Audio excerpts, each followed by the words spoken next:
Yo, I'm Bob. Into Marvel, happen to be totally blind since birth, talking about X-Men, the animated series, Season 2, Episodes 7 and 8. This is a two-part miniseries called Time Fugitives.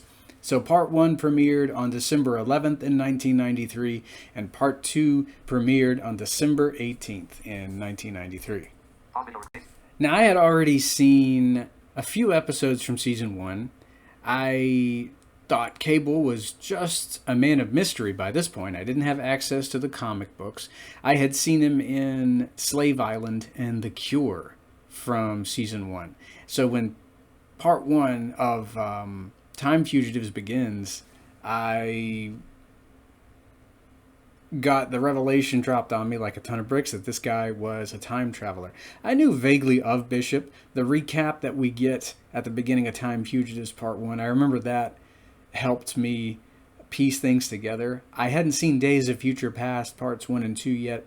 I would have those VHS covers narrated to me at various stores and shopping malls before actually owning it. I hadn't seen it yet, but I knew vaguely who Bishop was because of the back covers of Days of Future Past as well as the recap. So it wasn't too hard for me to piece things together.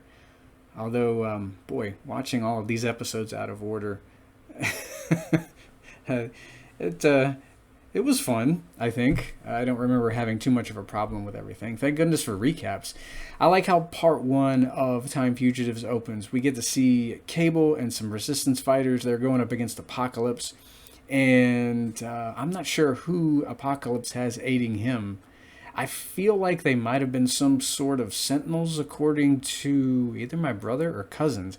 I'd seen this with family members a long time ago. It's been a while since I watched this with people.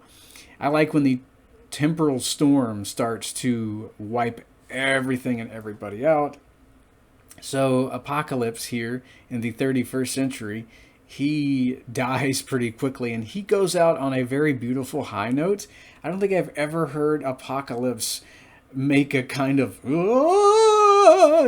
noise before he dies, but it's kind of what he does, and that's it for Apocalypse. But apparently, Bishop has gone back to stop a plague in the 90s, and he's trying to save his future, but by stopping the plague, it has apparently wiped out Cable's. So Cable is spending part one of this two-part miniseries having his computer narrate events to him, show events to him, and she says basically, hey, eventually your timeline is going to be wiped out. You and your world are going to cease to exist unless you stop Bishop. You got to let the plague happen. And, Cable's not really into that, but his son is going to be wiped out as well. But we don't see that until part two. I like how Bishop, he's just gotten back from stopping the assassination of Robert Kelly, and Forge doesn't remember that, tells him about a plague, so it's off to the past again. Bishop's work is never done, apparently. And he spends part one basically causing a lot of problems. There's mutant hysteria going on because of the plague. Humans are blaming mutants, and the plague is, of course, caused by the Fiends of Humanity, or Friends of Humanity. We should call them Fiends of Humanity, though, I think. I like that we're getting to see Storm and Jubilee hanging out at the mall, kind of a day in the life for poor Jubilee. Her CD player has been wrecked for I don't know, maybe the third time, fourth time. The store clerk knows exactly who she is, and when she shows him her player, he's like, oh, geez, not again.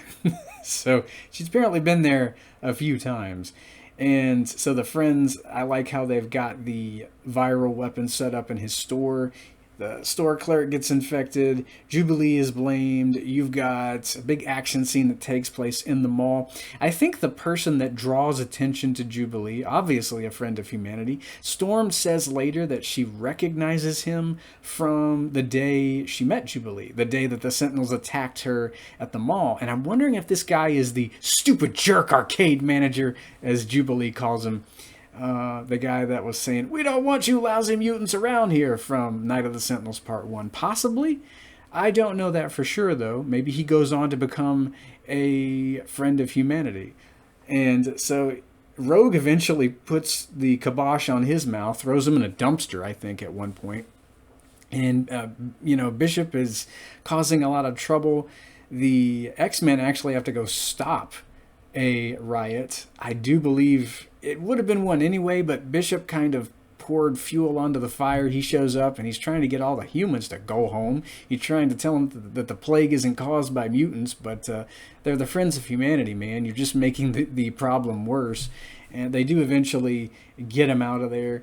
I like that Apocalypse is ultimately behind the virus. The 90s version of Apocalypse here was the, unbeknownst to Creed, the individual in charge of creating it. Apocalypse, I like how he's able to shapeshift, and so he's in the Friends of Humanity. He's kind of posing as this meek scientist, I think, but I mean, come on, he's Apocalypse. He's anything but meek. I like how he's working here behind the scenes. He doesn't really want to make himself known yet.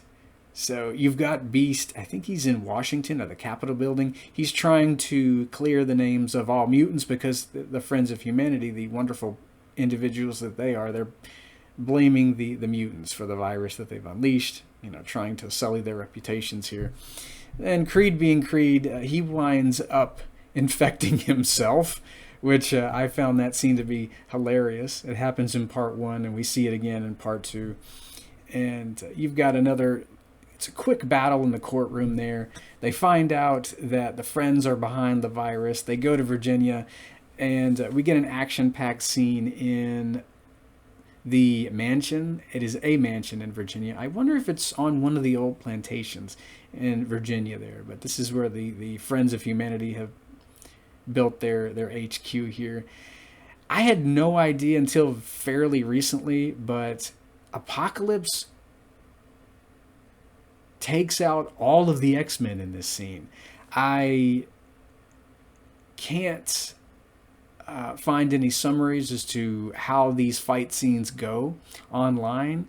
On some wikis, they do write a lot of information about them in season 1, but here in season 2, I just kind of have to glean what I've always had to glean from shows with no audio description. I've got to glean it from the dialogue, but I had no idea until a couple hours before this video was filmed that all the X-Men are obliterated at the end of part 1 here. When the lab blows up, even though they stopped the virus, everyone is destroyed here.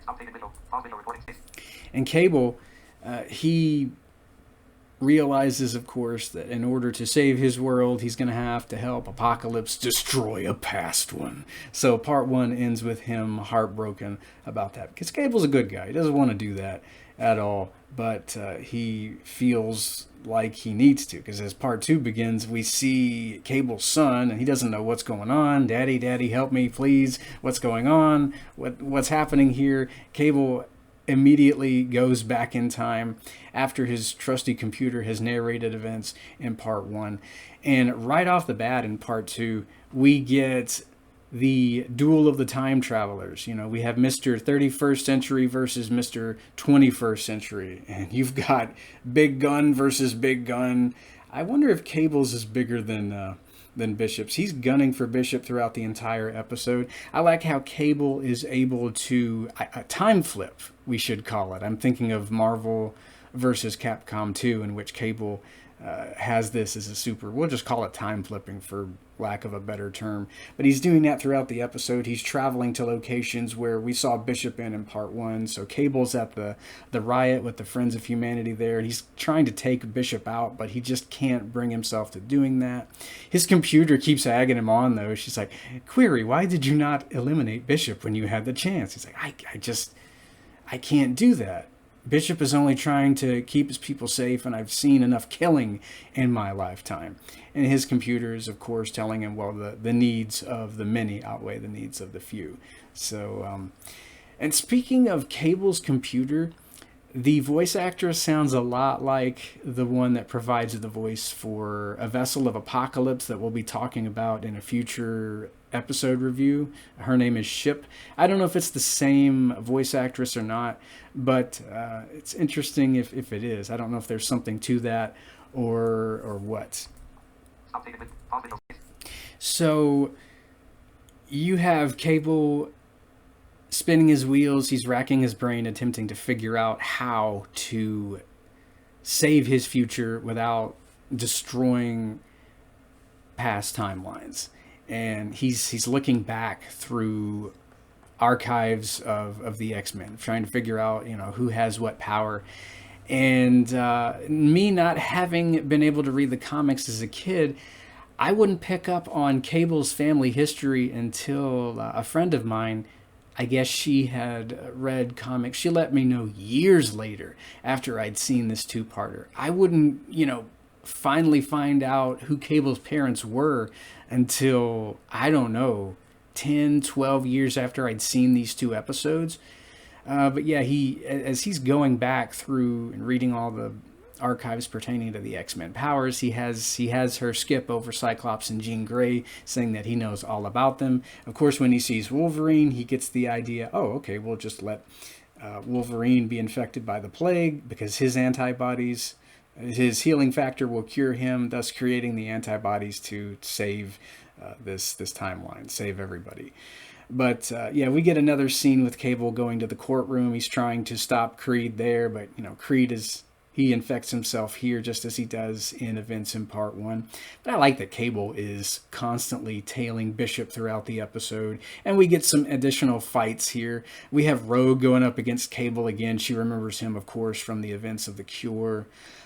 We have Wolverine, who's captured by Cable, and they finally manage to go to the Virginia headquarters again. But before this happens, right before Cable teleports away with Wolverine, Jean reads his mind, and I'm very curious to know as to whether or not we get any kind of visuals as Jean is reading Cable's mind. I don't know if we're shown, baby Nathan here or not. She tells Cyclops he's more important to the future, our future, than you could ever imagine. I don't know why I didn't pick up on that until one of my friends let me know. Oh yeah, that's Scott and Jean's son. That's who Cable is. But I remember being freaking blown away when I found that out. I thought that was so cool when I first found that out.